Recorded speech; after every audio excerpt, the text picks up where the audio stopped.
Welcome back to day number 10 of our 28-day challenge. Today we're going to be doing the standing version of butterfly dances in front of flowers, or butterfly dancing. So the movement starts off with a gentle forward and backward bend. Just a gentle forward and backward bend. So as we go forward, we might go further forward and we might bend further back. But we're only going about 70%. We're not trying to touch our toes.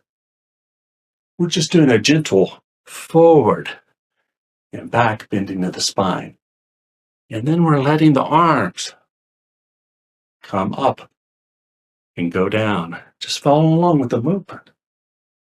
And if there's a flower, if these are my wings, I am a butterfly dancing in front of flowers.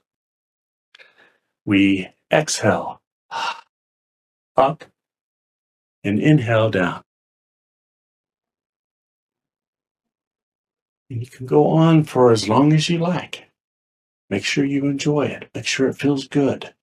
We're relieving tension. Butterfly dances.